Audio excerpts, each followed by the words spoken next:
gözlerimi nursuz koyupsan, hayata bakışım ümid ışığım, gözüme nur diye adımı veripsen, buradan da zulmete salıpsan beni, ona da en büyük adını verirsen, dertten fikirden kocaman atamın gözleri ağlayıp yuxu yatmayır, dünyanın yükünü aparan atamın bala dertlerine gücü çatmayır, anamı dindirmə saçı ağarıp dua edirəm, işam möcüzə istəyir, mənim gözlərimə nur gəlməsini, Zeynəbin dərdinə dərman istəyir.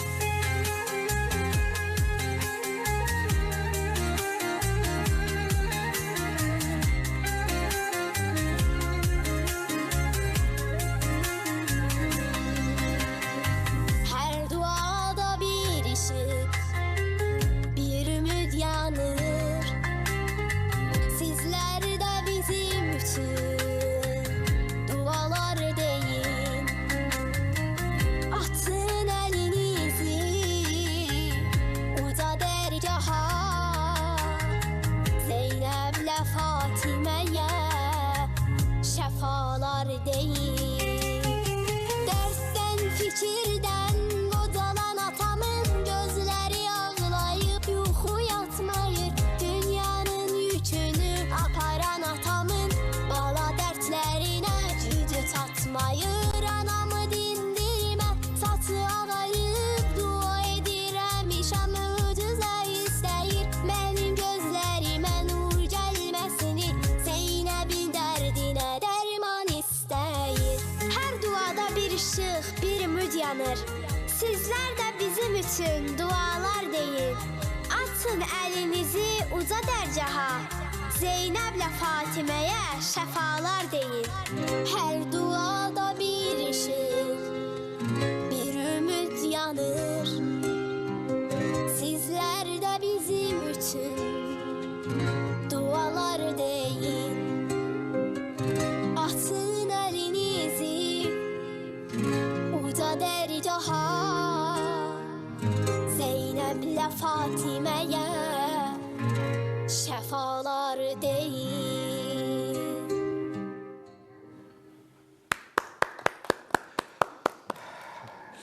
Zeynəbdir bacın adı, Fatimə. Bəli.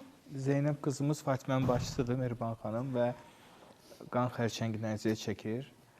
Allahdan şəfa diləyirik. Amma Fatimə çox güclü qızdır, bacısını da çox istəyir. Bugün onunla birgə səhnəni paylaşmaq istədi. Tamaşaçılara nə demək istəyirsən Fatimə? Mən burada Məhəmməd, Rəbbin, Rıza, Elşad, Xəyam və Pərviz komandiri salamlayıram. Və hər Biz də kəsdən səs salamlayırıq. gözləyirəm. Can, Mehriban xanımı eşidək.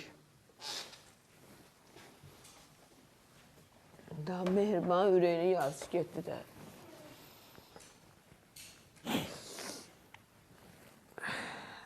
Can, qızım, mən sənin o dualarına qatılıram. Və Allahdan hər ikinizə, gözəl Allahımızdan şəfa diləyirəm. Və bugün sənin atanın ad günüdür. Elçin bəy. Elçin bəyin ad günüdür. Təbrik edirəm. Və yenə də Elçin bəyin dostlarından, işləyən kollektivlər